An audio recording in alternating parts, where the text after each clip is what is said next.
Well, hello, everybody. Welcome to another edition of Inside Career Technical Education. We're back. I'm Ann Baldwin. And I'm Jim Bologa, President and CEO of Porter and Chester Institute and YTI Career Institute. And I'm back as well, Ann, and I'm excited to be on this podcast with you. I am as well. You know, as we're all well aware, this month is Black History Month. And so we wanted to really focus in as your institutions are really celebrating not only this month, but you also pay, special attention, as we all should. All year round. So I'm so excited to have on the show today with us Dr. Herron Gaston. And I got to look at my notes for this because currently he is the Assistant Chief Administrative Officer for the City of Bridgeport, Connecticut, and also a civil rights activist, the pastor of Somerville United Methodist Church in Bridgeport, the chaplain for the Bridgeport Police Department, and previously served as the Associate Director of Admissions and Recruitment for Yale University Divinity School. Other than that, he's got no credentials. So, Dr. Gaston, Jim and I have both had the pleasure of meeting you in person, and we can't thank you enough for being on this podcast.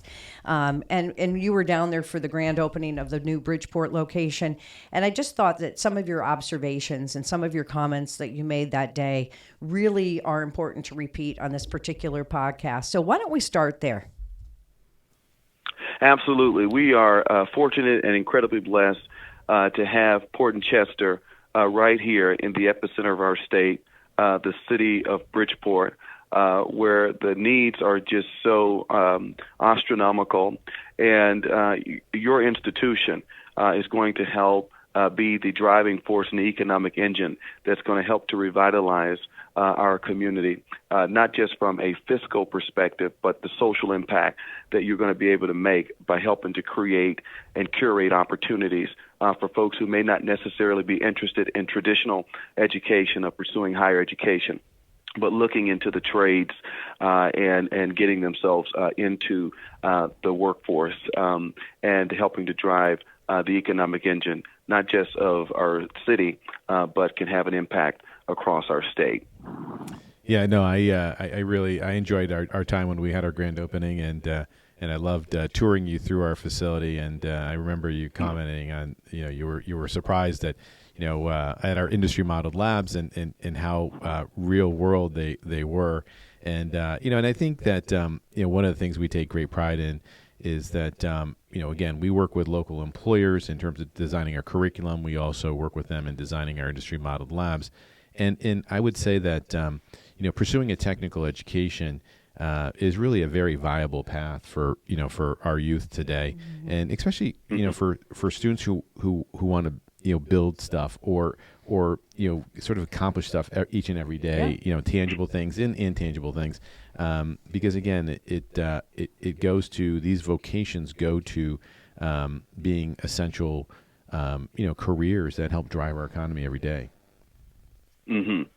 Absolutely. I'm a person of learning and believe in the educational process, and I have accumulated and amassed 7 academic degrees. But as I look at it in retrospect, it is also very much important to have some hard skills and some hands-on learning, also known as experiential learning. And the way in which I look at this is that when you look at a biologist, usually a biologist spends time in the biology lab, which helps to teach future scientists to be comfortable with dissection. So you're learning the theory, but it's also important for the practical application as well.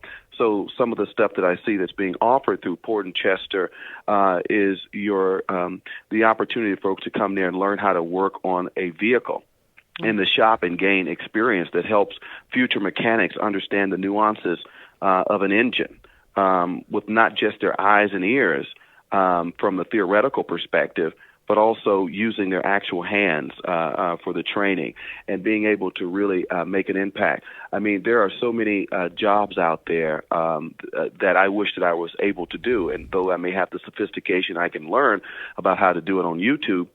it's another thing when you've been trained to do that. I mean, our plumbers are not going anywhere. These are day-to-day jobs that people need. The electricians, they're not going anywhere. The AVAC system, where people are needing their heating and their cooling done. I mean, these are year-round things that happen all the time that, folks are looking for that. And there's a shortage of that. And more people need to be considering going into that area. It's a way that you can make money. I know that there's a misconception that going to college, you have much more of the earning potential. Well, that's not necessarily the case, because what I called the electrician a couple of weeks ago to come out to my home, he charged me $87 an hour. Mm-hmm. I had a plumber to come out the other day, and the plumber came, and we had to pay the plumber quite a bit of money, and it's something that it's something to be looked at. It's not something to kind of sneeze at. These are real jobs, and especially the health provide real income, right? And especially the healthcare industry too. I mean, at this grand opening, we had folks from the clinics and from the hospitals that were also in attendance, there for two reasons: to see the industry model labs, but also to say, we want your graduates. We want your graduates. Right. Right. Yeah, no, absolutely. And Dr. Gaston, I couldn't have said it any better. I mean, I love how you sort of blended the theory with the practical application, where we're producing, our students are being exposed, to that aspect of education. And what's really great is they leave our schools with tangible skills that make them employable immediately. And again, I think these are all very, very viable careers for folks who want to learn more about them. And one of the things that I've made it my mission, because again, I, like you, 14 years ago, before I came to the school, I didn't really know a lot about this, and I actually started hanging out with our faculty in our industry modeled labs, and I'm like, oh wow, I actually learned something today. I actually can fix something at my house, and right. And I started to gain an incredible appreciation, for folks who were pursuing, their craft, whether it's in the skilled trades, whether it is being an electrician, a plumber, an HVAC tech, an electronics tech, an automotive tech, along with, healthcare, and just, how much is really involved in the healthcare system, whether you're going to, your medical office, the hospital, the dental office. I mean, it's just amazing to me. And, in our educational program offerings, I started thinking about it. I said, wow, we really touch, the local economies in a very significant way each and every day, because we have graduates who are, giving back to the communities, through their work. And, even our CAD program and our computer networking program, it's just amazing to me as I sort of, look at this. We really touch, every aspect of our daily lives. Right. And let me ask you this, Dr. Gaston, if you're just tuning in, we're speaking with Dr. Herron Gaston, and you're the assistant chief administrative officer for the City of Bridgeport, but you're so much more than that. You're also a civil rights activist. You're also a man of God. And so as you run into, folks that might be out there saying, I'm not sure what I want to do next, they're just kind of going, part-time job to part-time job. What advice do you give young men and women out there? And what direction do you send them in? I actually am a big proponent of trades and vocational institutions. For the simple reason that I think that that's one way to make a direct impact into the community. Is one way of being able to give back. And you don't necessarily have to move far or go far. You can actually do that right here in your backyard. A lot of young people with whom I work with, they love Bridgeport. They don't want to leave the Bridgeport area. They wish to stay here. But they are not quite interested in going to college. And so they say, well, I want to be able to do something. And I say, well, look at Port and Chester. It's a unique and great opportunity for you to still be able to work while learning hands-on skills and moving and pivoting into the direction that you're looking to go into. And these are folks who are looking to do healthcare management kind of work. These are folks who are looking to do plumbing, electrical kind of work, technical work. And I said that, with these jobs, with this kind of training, no matter how the marketplace may shift, we will always need someone to keep the lights on and keep the water flowing. Absolutely. We'll need someone to sort of build our houses and our offices and to pave our roads and to ensure that our phone and internet connections are always blazingly fast. So these are opportunities for you to make a difference in the life of your community, while at the same time helping to increase your earning potential and to address sort of the economic inequities that we see within our system all across the United States. This is one way to help close that gap, is by putting people into jobs and creating opportunities for them to be able to provide for themselves, to be able to provide for their families, and to help lift themselves and their families from systemic poverty. I think that is the work of social activism, and so I'm clear with that. And so I think that the demand for trade positions, they far outpace the needs. In fact, it's not the tech and engineering jobs that employers today are having the hardest time filling. It is demand for trade men and women to consider, being electricians, to be plumbers, technical workers, hospital workers, dental workers. All of those things are mission critical to driving the economic engine and for people to be able to give back to the global economic marketplace. Absolutely. Well, we're going to wrap things up, and I can't thank you enough for being on the program today. I want to give you, because we are celebrating Black History Month, any final thoughts for our folks that are viewing this podcast as we thank you for your time, and again, we all reflect on what this month is here for? Absolutely. So Black History Month is critical to the history and narrative of the United States.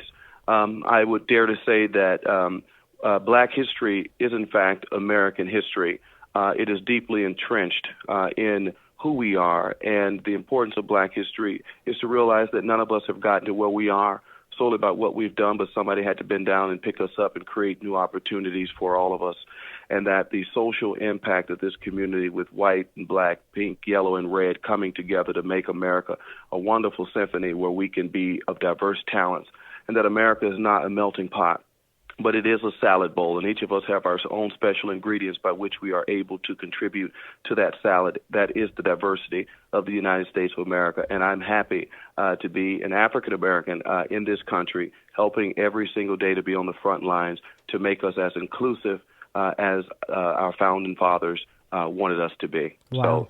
So in celebration of Black history, thank you so much for this opportunity to be a part of your podcast and to talk about the education that you're extending to this community that so desperately needs it. Dr. Gaston, we can't thank you enough. Really great words of inspiration and of knowledge. And we're so happy to have you, the entire city of Bridgeport, and so many businesses in the area as partners as the educational system continues to build upon itself. This was a great conversation. Oh, yeah. No, this is awesome. I want to, again, extend my my deepest gratitude and appreciation to Dr. Gaston. And it's great to listen to him talk about all the things that are going on in the Bridgeport area, and it's a phenomenal opportunity for us, and I'm going to let you sort of wrap it up. Yep. But those are my parting comments. Right, and thank you for your kind words and especially for your support and your friendship. We appreciate it.